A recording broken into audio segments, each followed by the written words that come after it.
Uy, Chris, may gagawin ka ba after class? Hindi pa sure. Bakit? Anong meron? Pupunta kami ni na Allen sa bilyaran mamaya. Sasama raw yung iba nating kaklase. Sa tagal na nating magkaibigan, Pablo, sa tingin mo nagbibilyar ako? Ewan ko sa'yo. Malay ko ba kung may change of heart ka? Baka lang naman gusto mong sumama. Lang naman gusto kong sumama. Ano? May sinabi ka? Wala. Ang sabi ko, pupunta ako sa library after class. I-review ko pa tong research ko. Hindi ba pwedeng bukas na lang yan? Chris, sobrang seryoso mo na. Alam mo, pagka-graduate natin, kahit gaano ka ka-dedicated ngayon, isang malaking reset yan sa totoong buhay. Ewan ko sa'yo, Pablo. Basta ako, gusto kong graduate on time, nang walang sabit. O sige, bahala ka. Baka naman maglasing ka mamaya. May presentation pa tayo bukas. Huwag mong kalimutan. Hindi po, bossing. Promise, behave ako. Ayusin mo, ha? Malaking percent ng grade natin nakasalalay sa presentation. Paano kung medyo lasing pa rin ako bukas? Magagalit ka ba? Hindi naman. Pero Pablo, hindi lang grades mo ang nakataya dito. Pati na rin sa mga groupmates natin. Oo na, joke lang yun. Kaya nga sumama ka na mamaya. Para may tagapagbantay ako kung sakaling maparami. Sige na nga. Pero saglit lang ako at dadalhin ko tong laptop. Baka makasingit ng review. Yun. O-orderan na lang kita ng kape.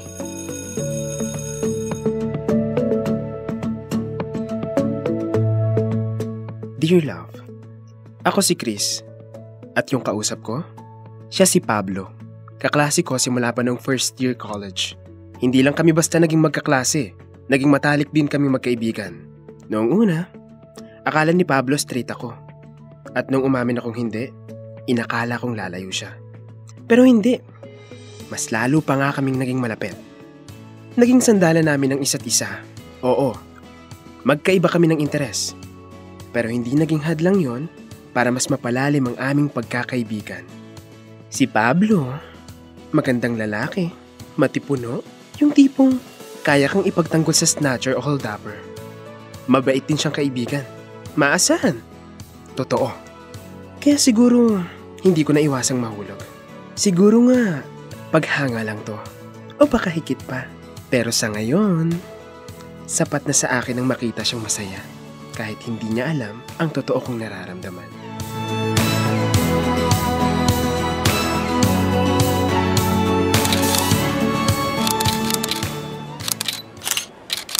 Congratulations, anak! Thank you po, ma. Chris! Uy, Chris! Pablo! Congrats sa atin. Congrats! Ayos! Ma, si Pablo po. Pablo, si Mama. Mano po. Nice to meet you po, tita. Congratulations po. Graduate na ang anak ninyo. Congratulations din sa'yo, iho. Alam niyo po, ang galing-galing talaga ni Chris. Kahit napapalibutan ng bad influence, nakagraduate pa rin. Sira ka talaga. Biro lang po. Tita, pwede ko po bang mahiram si Chris sandali? Sige, habang wala pa yung sundo namin. Salamat po. Ano na naman yan, Pablo? Oh, ito. Graduation gift ko para sa'yo. May sweet side ka pala, ha? Grabe ka. Para yan sa lahat ng pag-intindi mo sa akin. Lalo na sa mga katigasan ng ulo ko nung college. Sa lahat ng pagpupuyat mo, kahit sa mga schoolwork na ako dapat ang gumagawa. Honestly, kung katulad ko ang kaibigan ko, baka hindi ko na kinaya. Sus, wala yun. Ano ka ba? Sabi nga sa kanta, that's what friends are for. Humirit ka pa talaga, Pablo, habang nandito na rin tayo at bago tayo maghiwalay bilang magkaklase, may gusto sana akong sabihin. Uy, seryoso ka. Ano yun?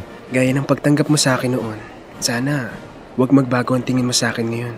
Noong tinanggap mo ako bilang kaibigan, nakaramdam ako ng kakaiba. Nagustuhan kita, Pablo. Higit pa sa isang kaibigan. Pero huwag ka mag-alala.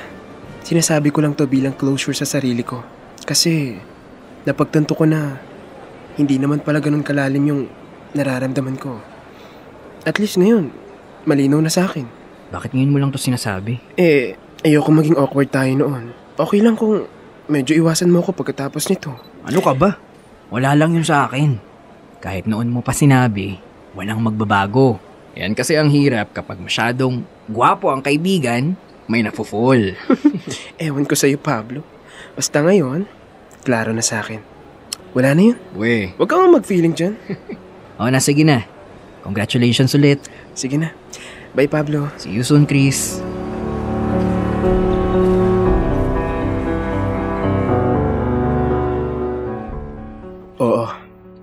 Umamin ako kay Pablo. Alam ko namang wala talagang pag-asa na maging kami dahil straight siya. Pero para sa ikapapanatag ng loob ko, pinili kong sabihin sa kanya na dumating sa punto ng buhay ko na nagkagusto ako sa kanya. Inisip ko rin noon na si Pablo ay isa lang sa mga panandaliang tao sa buhay ko. Akala ko, pagkatapos ng graduation, tuluyan na kaming mawawala ng komunikasyon sa isa't isa. Wala na muling pagkikita. Wala nang susunod na kabanata. Pagkatapos nun, sinubukan kong mag-apply sa isang bangko. At sa kabutihang palad, natanggap ako. Sobrang saya ko dahil alam kong isa na naman itong bagong simula. Excited ako. Sabi ka kong makakilala ng ibang tao, bumuo ng panibagong koneksyon, at matutunan ng mga bagay-bagay sa mas malawak na mundo. Para sa unang pagkakataon, naramdaman kong handa na akong mag-move forward, dala ang mga alaala, pero hindi na nakatali sa nakaraan.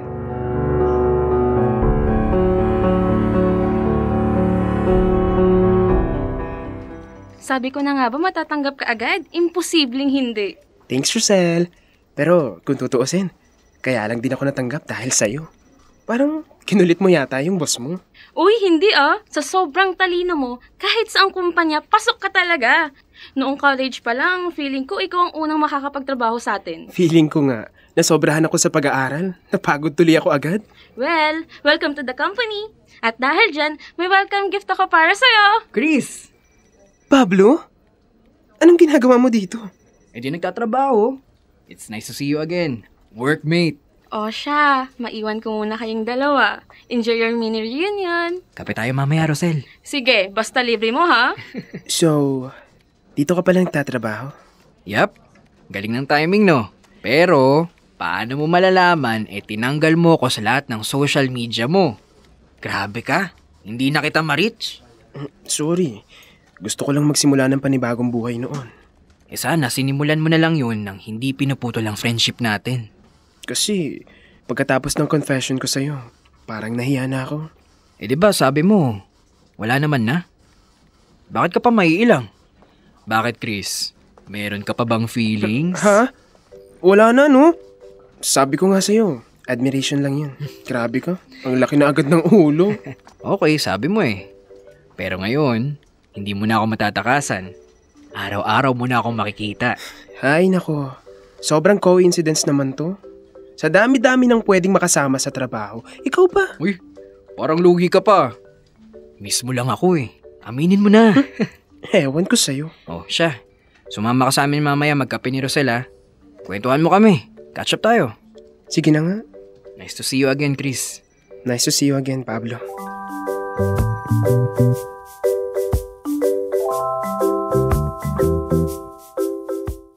Ano ba to? Ang hiling ko lang naman ay isang panibagong simula. Isang buhay na malayo sa nakaraan. Sa mga taong minsan naging bahagi nito. Kung alam ko lang na muli kaming magkikita ni Pablo, sana hindi na lang ako umami noon. Nahihiya pa rin ako. Sobra. Pero kailangan ko nang tanggapin. Magkatrabaho na kami. Aaminin ko rin, nang muli ko siyang makita, may kung anong kiligang bumalik. Hindi ko alam kung dahil lang ba sa excitement o dahil hindi talaga nawala ang nararamdaman ko para sa kanya. Pero isa lang ang sigurado ako. Ang gwapo pa rin ni Pablo. Wala pa rin kupas. Hindi rin nagbago ang pagiging maalaga niya, lalo na bilang kaibigan. Dahil bago ako sa kumpanya, siya ang nag-tour sa akin. At sa totoo lang, naging mas madali ang pag-a-adjust ko dahil sa tulong niya. Lumipas ang mga araw at parang bumalik ang dati naming closeness. Parang hindi kami nagkahiwalay. Parang hindi nangyari ang awkward confession ko noon. Hanggang isang araw, sinabi niyang lilipat na siya ng trabaho.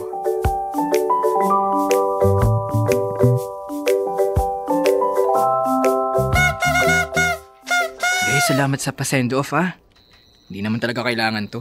Mukha mo, Pablo. Last month mo pa ako kinukulit kung may send-off party ka. O ayan na, para tumigil ka na. Thank you pa rin. Surprise ako, kahit medyo expected. Pa-send off ka pa? Sa kabilang kanto ka lang naman nilipat. Diyos ko. Ay nako Rosel, di ka pa nasanay kay Pablo. Uy naman, parang hindi nyo naman ako mamimiss. Lalo ka na, Chris. Sino nang kasama mong kumain sa lunch? Kapag busy si Rosel, sino nang kape buddy mo? Mabubuhay naman akong mag-isa, Pablo. Maniwala ako sa'yo. Kaya nga may proposal ako. Alam mo naman, hassle sa akin ang araw-araw na commute. At bilang certified kuripot, may naisip ako. Bakit hindi na lang tayo mag-dorm? Uy, live-in? Sige nga, maiwan ko na kayo. Good luck sa arrangement nyo. Babu! Dorm? Bye, Rosel. Oh, practical, di ba? For sure, gusto mo rin makatipid. Pwede naman. At wala namang masama. Wala ring mali siya. Kasi di ba, wala ka ng feeling sa akin. Ay, nako Pablo. Tigilan mo na nga yung paulit-ulit mong pang-aasar. Joke lang. Sorry na. So, payag ka na ba sa proposal ko? Oo na. Malakas ka naman sa akin. Alam ko naman. Anyway, may nahanap na akong apartment. Oh, tignan mo.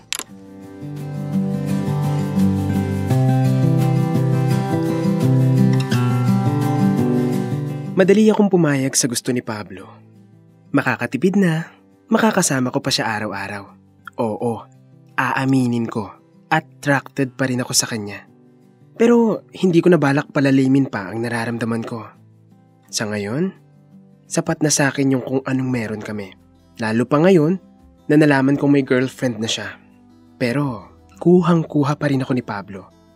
Sa simpleng biro, sa mga pang-aasar niya, sa pang-araw-araw naming kulitan. Pero hindi ako nagpapahalata dahil alam ko at paulit-ulit ko ring pinapaalala sa sarili ko. Straight siya. At kailanman, hindi magiging kami. Natuloy ang pagdodorm namin. Maayos ang lahat. Si Pablo sa kama, ako naman sa lapag. Casual lang. Walang mali siya. Walang pag-amin. Kulang kami. Dahil malinaw naman, hanggang dito lang talaga kami. At kahit mahirap, tinatanggap ko yon. Dahil mas mahalaga sa akin na nandyan siya kaysa mawala siya ng tuluyan.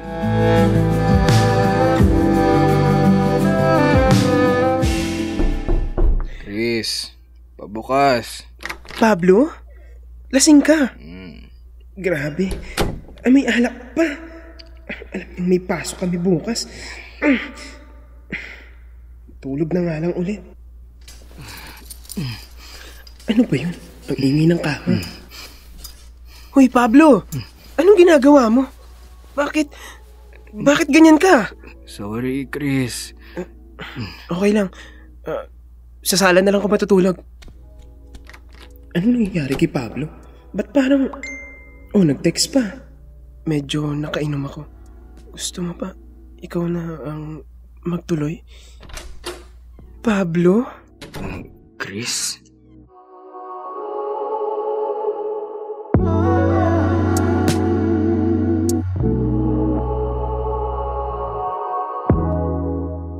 Hindi ko alam kung paano eksaktong nangyari. Basta't dinala na lang ako ng nararamdaman ko nung gabing yun. May nangyari sa amin ni Pablo. At hindi lang yun isang beses. Sa tuwing umuwi siya ng lasing, tila may hindi na kailangang sabihin. Hinahayaan lang naming magsalita ang katahimikan. Hinayaan namin ang mga katawan ang magsabi ng mga salitang hindi namin kayang bigkasin. Hindi namin ito pinag-usapan. Walang tanong, walang kasunduan. At ako, hindi umasa. Hindi ako nanghingi ng paliwanag o pangako. Dahil alam kong kung may gusto si Pablo sa akin, kung totoo man yun, siya na mismo ang magsasabi. Kaya tahimik lang ako. Kontento na sa kung ano lang ang binibigay niya. Dahil alam ko na kahit hindi namin pinag-uusapan, meron kaming pagkakaintindihan.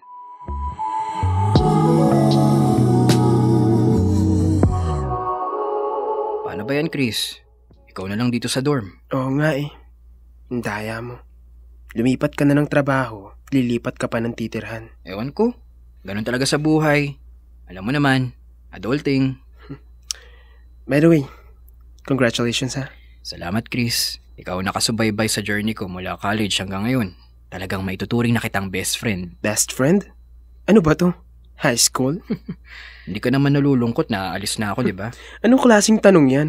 Siyempre, malulungkot ako. Pero wala naman tayong magagawa. Ikakasal ka na. Panibagong yugto na naman to ng buhay mo. Salamat, Chris. Alam kong nandyan ka palagi para sa akin. Kapag nagkaanak ako, kukunin kitang ninong. Oo naman. Basta, ipangalan mo sa akin. Sira ka talaga. Sige na. Bago pa maging emosyonal tong paghihiwalay natin. Daig pa teleserye. Bye, Chris. Till we meet again. Bye, Pablo. Hanap-hanapin ang mga mulo sa gabi. Dear love, nasaktan ako nang umalis si Pablo. Aaminin ko. Sa mga gabing may nangyayari sa amin, may bahagyang pag-asa akong gusto rin niya ako. Kahit kaunti lang. Pero siguro, hanggang doon na lang talaga ang relasyon namin. Hindi ko na pinilit pang itanong dahil alam ko na ang magiging sagot niya kapag dumating ang pagkakataon. Ang mga gabing mainit kami para sa isa't isa ay naging alaala na lang. Mga lihim na tanging kami lang nakakaalam. Pero sa kabila ng lahat, bilib pa rin ako kay Pablo. Tumupad siya sa pangako. Kinuha niya akong ninong ng anak niya. At ipapangalan niya pa sa akin, Christina. Sa taruga na naganap sa simula ngayon.